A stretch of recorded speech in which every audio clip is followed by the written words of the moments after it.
Cool. All right, let's do it. Episode 152. Well, I do have to push record first. You have to. All right. It's almost time. You have to wait for the countdown, buddy. I got excited. I know. I don't know what's going on either. Don't worry. I'm pretending like I do know and I don't know for sure.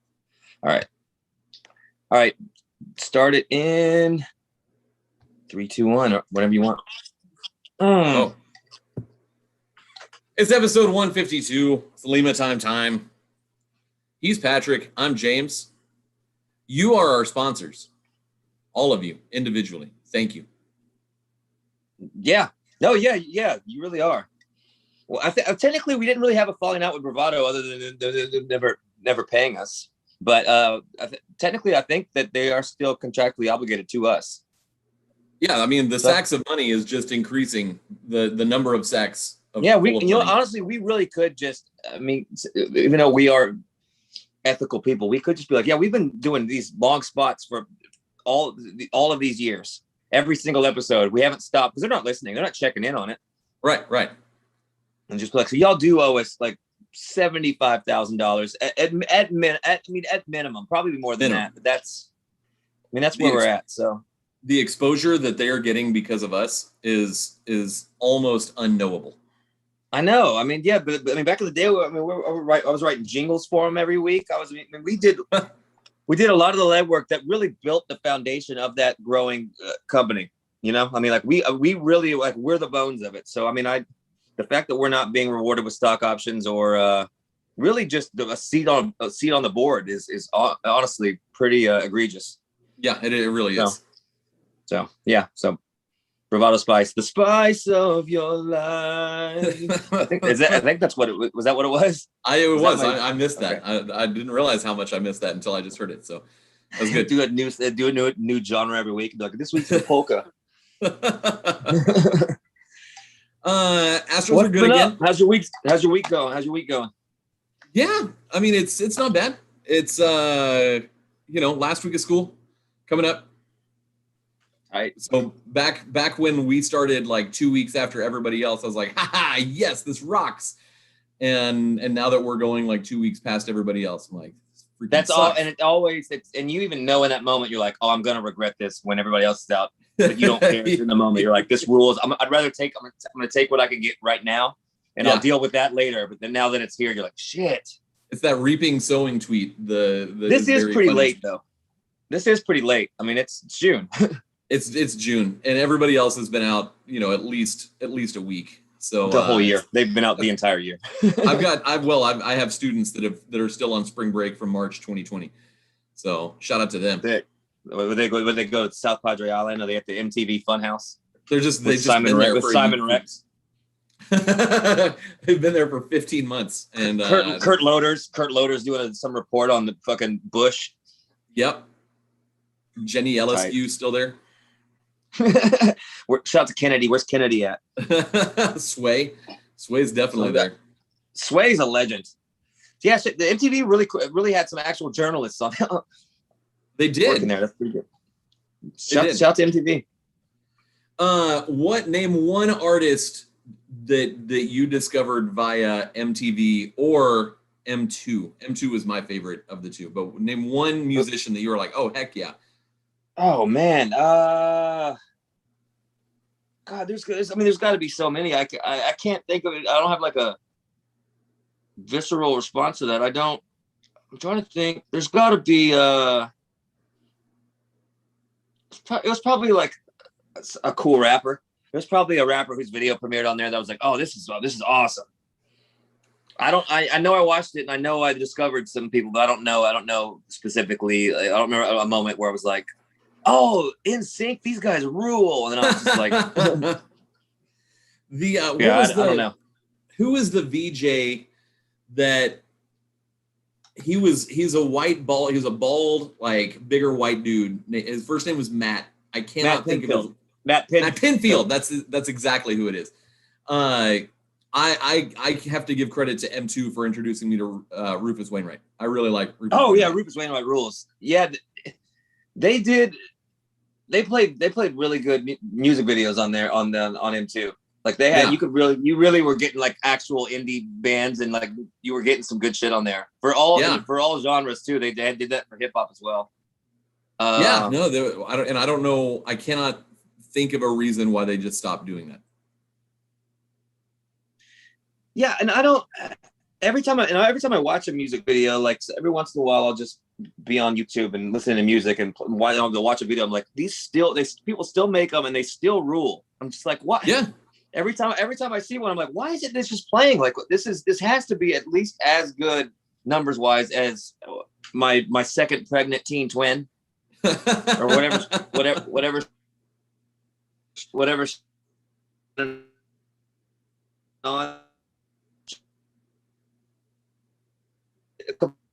Eliminate music, I think. So I don't know.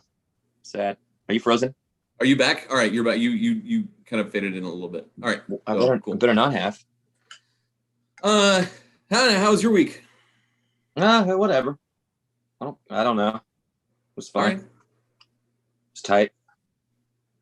Pretty tight. Better than the next. That's right. Astros are good again. Yeah. Do you feel like they really are, or are they just it's just smoke and mirrors? I don't think you can smoke and mirrors your way through the Red Sox and Blue Jays. Yeah, you want to talk about just a gauntlet of competition the Astros have been dealing with, and it also coincides with them playing their best baseball. That's pretty encouraging. It playing is all the best teams in the league. Like Oakland, I don't get it. Oakland is playing. It's just like basically the Mariners and the Rockies, like for the rest of the season. I don't know how they're not good. We're running the gauntlet, and Oakland is playing like Trinity College, like and somehow that counts. Yeah, they'll get their comeuppance. They're gonna get this happens every year, and every year I say Oakland is not a good baseball team. They're okay. They're an okay baseball team. They're not better than the Astros. They're not going to win the division. They're the Oakland A's. They will lose in the wild card round or the wild card game, and that's who they are. If they even get there, I just don't. They don't. They once again do not have my respect. They're not good. They're not good enough. That's it. Do you respect them? You respect the A's? What's happening right now? What is this? All right, I'm good. What's wrong? What's happening? I'm trying to messing with my Wi-Fi right now. I'm turning it off. All right. Am I back? The picture of you is. Yeah. No. I mean, you can hear me. Yeah. My Wi-Fi's been being a little spotty. All right. Cool. Okay. No. The problem with Oakland is that the longer they are in first place and the further into the season that they get, where they're trucking along and just beating the dog piss out of the Mariners, and they don't get to keep playing the Mariners though. That's one all thing. So baseball reference. It's just the Mariners from here on out till the end of September. That's it. It's just a 100-game series against the Mariners. That's hilarious. But they still lose the division, and they the thing about a team like Oakland is that the longer that a team like that is in first place, then it's like the more emboldened they get, and you give them hope, and they actually believe that they can do some things, and then because of that belief, they actually do some things. I don't think so. And I saw some report that they're going to go after like Trevor Story, in July at the trade deadline. That would not be good. I mean, that would not be good for the Astros if Trevor Story was in the division. No. You know what we need to happen is we need the Yankees to get Story so they can't get Correa. That would be ideal. Yeah. In fact, that's what I need to happen. Is that so I need to get on the Story propaganda wagon. They can't. Story's not going to Oakland unless he's forced to. Yeah, it'd be a trade. Yeah, he'd be like, "Hey guys, can y'all not send me there?" They're like, "Sorry, you went out of here. We're sending you to the worst place." Got to go from Denver to Oakland. That would yeah, suck. and then you have to know you're going to Oakland, which sucks, but you know that you're going to end up in somewhere worse. when they moved the team to fucking Flint. The Flint Athletics. I love it. It's the Appalachian Mountains. It's like the Appalachia A's. Oh no, this isn't good. So So no, I don't respect the A's, but you kind of do. You kind of are a little bit scared of them. I'm not at all. They don't have the team. They don't have the guys. They don't have the superstars. They don't have the pitching. They just don't have it. They're a good baseball team that plays well together, and they're an adequate baseball team. They're adequate. They're just nothing to be scared of. Nothing. You saw what we did to them in the postseason last year after they ran away with the division, and we were terrible. We were just like, yeah, you guys suck. We're gonna sweep you. We don't respect you. I do not appreciate how the Astros have like a plus 70 run differential and they're in second place, and meanwhile Oakland's at like plus 6. Well, that goes back to your playing the Mariners thing. Yeah, their schedule is gonna flip. In fact, I got my computer here. I'm gonna dig. Oh, I'm playing tight tunes. My fault. Sorry for being cool, everybody. I'm gonna pull up their schedule because I think that's interesting. Are we just making that up and it's not really a? It's not really. They don't really play the Mariners from here on out. Well, I know, but it would make sense that they've had an easier schedule. And we've had an absolute, aside from the beginning of the season when we just absolutely botched the. Besides the eighth series when we went into comatose. Yeah. All right. So the A's right now, they're playing the Colorado Rockies, of course. They're playing a bad team. Then they play the Diamondbacks. Yeah, they're playing all bad teams. You are correct. The Royals, the Angels. They go through at New York when New York's not a good team. They really aren't right now. Then they're at Arlington. And then I guess they go to San Francisco at the end of June. That's okay. That's your first. So Yankees and Giants are the first decent baseball teams. And they got the Rangers again. Ooh, then they got Red Sox, us, Cleveland. They do have the Mariners a lot, truth be told. So since the middle of May, they've been at Minnesota. Minnesota's terrible. They were home against Houston, at Anaheim, Seattle, Seattle. All division, yeah. At Colorado, and then what you just said, what they've got. That's very, very. That's so yeah. But they still have the Dodgers to deal with. They still have the Padres to deal with. They still got to go through the stuff that we've already gone through for the most part. So they got the Red Sox still coming up, and so they the White Sox. So that's all looming for them. So. The last 2 weeks of the season, I don't know if you're that, but I'm looking in August when they're in Chicago. Okay, September 20th to August 3rd, it's home against Seattle, home against Houston, at Seattle, at God Houston. damn it! Okay, we finished but six of their last 9 games are against Houston. That's fun. That's fun. That's actually road. The Astros close out the season with 3 games against the A's at home. True or false? Those 3 games to end the season at Minute Maid Park are going to decide the division. Ooh, that's my initial reaction is false. But that's gonna be close. It's gonna be close. That's gonna be close. But I think the Astros pull away and win the division, but 5 games or something. They close it out earlier that week. But it's very, very possible. And that's fun. That's all you can ask for is a chance to play at home, to play yourself into the situation you want to be in, if that's the case, Yeah. I remember I can't remember what year it was. It had to have been like 03 or 04. It wouldn't have been 04. I guess it was maybe 03. I want to say that I was married. I guess 03 when the Astros had to win like one of the first 2 games against the Brewers to clinch a playoff spot. They lost both of the first 2 and got eliminated, and then beat the dog piss out of the Brewers like the last game of the season. And I was at the second game. That wasn't the Bud Selig year, was it? No, it was just that's just how things worked back then. Gosh, yeah, that sums it up. But that's pretty much how it would go for sure. Yeah, that's fun. You know what? It's stressful, but a pennant race down the stretch for division is fucking fun. It is pretty. I mean, it's a early playoff where you're just like, God, can it just be 7:00 already? Like, kind of a mentality.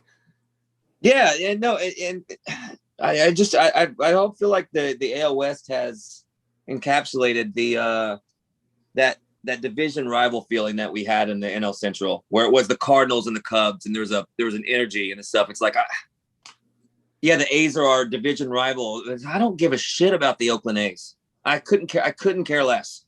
Couldn't care less. And the Angels were good. Couldn't care less about the Angels, the Mariners, like even the Rangers are. I mean, none of these teams matter. Yeah, they don't matter at all. And even and they won't. Like they won't. If the Rangers ever get good and beat us and do something, like maybe we'll be like, okay, well, I guess. But like we don't really care. Yeah. No, there's not. I mean, it was that Rangers rivalry was fun in like 15 and 16. The silver boot when it's like it's like that's all that mattered. That's the only thing we're playing for because we got nothing else. Yeah, that's what no, that's exactly right. Like that's the Rangers World Series is the silver boot. Yeah, well, they better get used to it. But yeah, it's just not fun. It's like U of H playing in Conference USA. Just like, oh great, yeah, I can't wait to get up for this big game against Rutgers. The Tulane. Rutgers in the Big East, but yeah, Tulane's close geographically. Oh no, who's coming in? We got Memphis. All right, can't wait. Yeah, I can't wait. I hope we beat Temple. But like it's got that same kind of feel. It didn't have to be regional, but it's just it's a lackluster division. It's really a weak ass division, truth be told. It really is. I mean, it's just because you're exactly the only team that's actually worth anything is Oakland, and their worth is debatable. I mean, we get to see. I mean, well, although Mike Trout never plays against us for some reason, at least we get Mike Trout every once in a while. Yeah, his last name is a fish, you know. Him and Tim Salmon hanging out on Sundays. nice fish joke. I like it. No, so Dusty said a weird thing about Urquidy after yesterday meaning Saturday's game. Because Urquidy got lit up for like 6 earned runs. Yeah. And Dusty said, if anything, he throws too many strikes, which the Ryan Stanek has taken that to heart and decided not to throw any strikes at all. It's a fine line. Yeah. Is there such a thing as throwing too many strikes? Yes.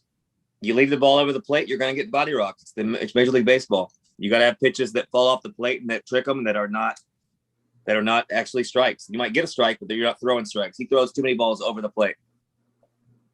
Rondon did that as well, and he got rocked. It's that same kind of thing. You're not so. In theory, you're like, yeah, you want to throw strikes, but you also don't. Yeah, I mean, you can't exclusively throw strikes. So I see. So if his location's off and he's just over the plate, he's gonna get shelled, and he did. And that's basically what happened. He was just a ball doesn't cut as much and it stays over the plate too much, or he misses his spot back over the plate, which is not great, which can happen. So I think that's what he meant by it. Yeah, no, I can see that. Do you subscribe to the Dusty hate? He still will do something that just completely befuddles me. But I don't know. I don't think there's anything to hate. What's there to hate? Is people are just annoyed that they keep seeing Brooks Raley. That's about it. Yeah, that's pretty much. And Miles Straw, I think. I mean, right? Yeah, but with the injuries, you kind of got the hand was. I think that plays out a little bit differently. Yeah, I mean, I don't know. I like a guy getting a chance. Like Miles Straw just got up here. For him to give up on him that quick, kind of sucks. So I have no problem with him being like, hey, you're gonna get your shot to do it. Yeah. Has Chas McCormick played his way into Miles Straw's role? Yes. I agree with that. But yeah. And that would be even if Miles Straw was more productive than he is. I think, I don't know. He seems to come through whenever he has an at bat. He seems to come through and take advantage of his at bat. So I don't know. I'd like I think that's what we're gonna see. But I'm not. Yeah, I mean, it's been inconsequential. So I mean, I'm not mad that Miles Straw is playing ever. McCormick went 1 for 4 today with obviously a home run and a walk. Yeah. He is now hitting 200. Yeah, it seems a lot better than that. I don't know. Yeah, we say that every time, but it seems like he's always getting a hit. And the Astros went 3 for 19 with runners in scoring position. Like that's love it when they do that. They do that a lot. It's to the point. We've been joking about hitting with runners in scoring position for at least since at least 2018, and it just seems like it's so unsustainably low that that's just what they do. Like that. Yeah. That's just that's how things are now. Like that's not. Yeah, I agree with that. But look at that. The think of like what their run differential is and what the potential run differential is with some of the games I've watched where it was like 10 plus runners left on. Every inning and stuff. I mean, we're talking maybe 50 more runs. Yeah.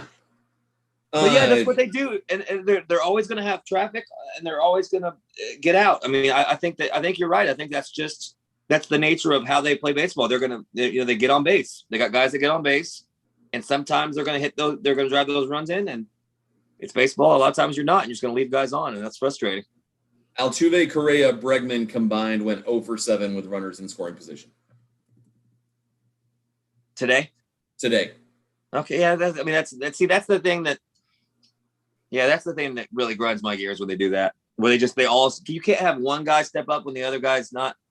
Right. But they've all been playing out of their minds. So I mean, I can't. That's gonna happen.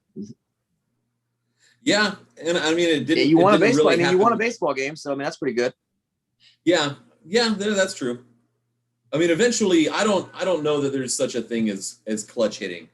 If you can hit, you can hit, and you don't make it to the majors without being able to hit. What you mean? You mean like that? It's like that. You don't think that there's a thing where like you're better in the clutch? I absolutely think it's a focus thing. It's it's a mental approach thing. It's be able to keep yourself calm and Michael Brantley and breathe and not let the moment overtake you, not get in your head, not overthink, just stay there and swing. I think that has nothing to do with the ability to hit. It's all mental. You start pressing and swinging and you strike out and the game's over. Or you're Biggio and you get fucking over antsy and you're swinging at breaking balls off the plate every single time, even though everybody knows that pitch is coming. You look like an absolute asshole. I love you, Biggio. Please don't get mad at me. Yeah, but I mean, there was that kind of thing. Like he couldn't hit in the clutch. I just well, I mean, you can't deny. Carlos Correa can hit in the clutch. Gord Springer can hit in the clutch. Jose Altuve can hit in the clutch. Alex Bregman can hit in the clutch. They all can hit. But I think what I'm trying to do, there's if you can hit in the 6th, you can hit in the 9th. Like that. That's not. I don't know. You can. Yes, you can. But can you with 2 outs, the pennant on the line, and there's a runner on second, and you're Kyle Tucker? You just get nervous. You're like, all right, this is the moment. You got to calm yourself down. And you get in your head and you overthink. Or can you come in and you're confident, you take a deep breath and you're not even thinking about that. You're just, it's mental. It's a mental thing. Of course, anybody that's playing can hit in the 6th and the 9th. But when that moment comes, like you're sitting there or you're excited that you get a chance to win the game and your thoughts are running rampant. And then you're also like trying to focus and you can't. And I don't know. I think there's something to be said for the guys that can slow everything down and keep calm. And that's fair. I don't disagree with you, but I think there's enough nuance to it to where it's like we can't one way or the other. You can't really say it because I do agree with you. Anybody can get that hit, but can you get yourself in a position where you have the best chance to come through in that moment when you need that hit in that one at bat? And maybe I guess a better way to put it would be it's one thing to be a clutch hitter. Or it's another thing that, like you said, you just get in your own head and you become not clutch. And so being able to slow down and focus makes, sort of separates you from the dude that just goes up and swings at 3 straight balls to end the game with the bases loaded down by 1. For sure. Or if you have the confidence, like Carlos Correa is stepping up, like, I can't wait to win this game. I'm about to walk this bitch off. I've done this so many times. I love it. I feed off it. So now, no matter what he thought previously, he's done it enough times where he's like, I know I can win the game and I'm going to win the game. So like, that's the approach. When he's stepping the plate, he's going up there to win the game, not to not lose the game. Yeah, no, that's a huge difference. Huge difference. Playing to win and playing to not lose. Yeah. Massive difference. So yeah, so I mean, I don't know. I mean, yeah, but I mean, I do agree with you. Anybody can come through. We've seen a bunch of random guys get game-winning hits, but yeah, I don't know. Some guys that have it, just there very few really have the clutch gene. It's like the Derek Jeters. It's the David Ortiz. The guys that had the opportunity and also still came through. I don't know. Yeah. I don't know. Does Clutch the Bear, the Rockets mascot, have it? He does not. Definitely does not. What an idiot. What a stupid. It's like he's a balloon. Like he's a dumb balloon bear. Get out of here, Clutch the Bear. Idiot. I'm trying to think what else we got going on. Is tomorrow, I need to look. I don't even know. Is tomorrow an off day or no? I can pull it up. It probably should be. But they had a weird schedule. They had 2 off days with the San Diego in that week of the San Diego series. Yeah, because they had two game series are really stupid. By the way, I just really don't throw that up. Hate them. Like what? No, they have tomorrow off. They play in Boston on Tuesday. God, we're still in a gauntlet of these fucking teams. Yeah, that is as brutal of a stretch as it could possibly get in baseball. I honestly have never seen a stretch like that. So started off with the 3-game sweep in freaking Arlington. Dodgers, Padres, Red Sox, at Blue Jays, at Red Sox. That's insane. It's insane. And then there's 3 in Minnesota, randomly 2 against the Rangers, 4 against the White Sox, at tough. Baltimore, at Detroit versus Baltimore. Okay, that's nice. Let's hope you can get your comeuppance on Detroit. To really get through this Boston series, and then it's the Twins, Rangers, White Sox, Orioles, Tigers, Orioles. That's nice. Although the Astros are notorious for playing down to their competition in a stretch like that, when we think that we can either separate or just have a chance to breathe, but they'll dominate in a stretch like this where they're playing their best, they're beating the Red Sox, they're doing this and that, and then they go and they drop 2 out of 3 to fucking Baltimore in 2 series in a row. You're like, fuck. Why?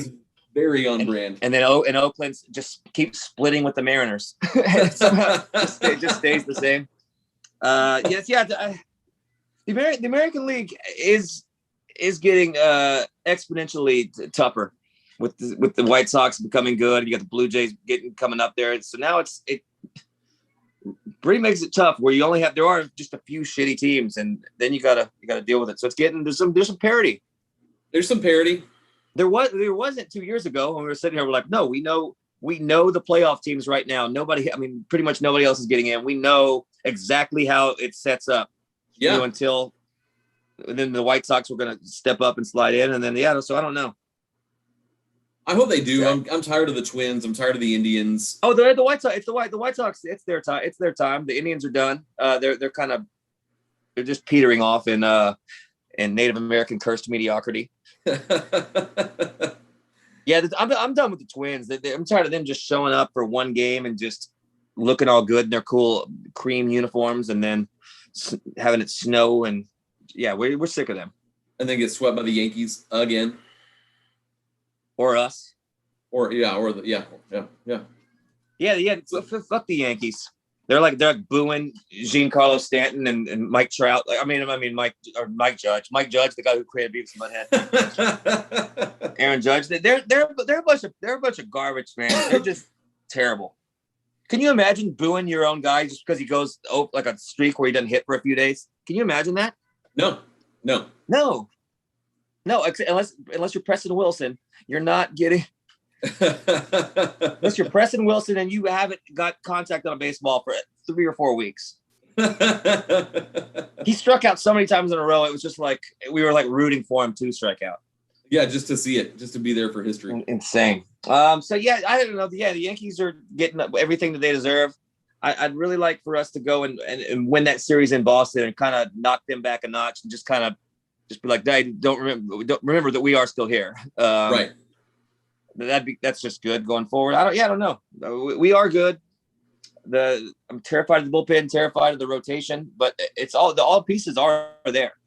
So they're there. They're there. Okay, so your school's almost out, so we can start our cool music show on the Patreon. Yes. The Patreon is going to be pretty sick. We're actually putting content on there now. We're going to put in all sorts of weird and very spooky stuff. You want to hear about a 48-pound guy? It's Did you already put that on there? Yeah, it's already up. I can't wait to go read it. I really am going to go read about him. It's not that long, but yeah, it was an opportunity to talk a little bit about the War of 1812. So you gotta love the War of 1812. One of my favorite wars. Did you get that the notification for Jesse Winkler just hit his 3rd home run? It's his second 3 home run game of the season. No. That's why I love baseball. I get the MLB notifications on my phone. That's crazy. That's just crazy. Yeah, that's nuts. Yeah. So shout out to Jesse Winkler. Cool name, buddy. So join our Patreon. We're gonna keep harassing you about it. It's gonna be cool stuff on there. Patreon.com/Lima Time. That's about all I got. We actually talked baseball this episode. I don't know if I'm happy about it or I'm very upset.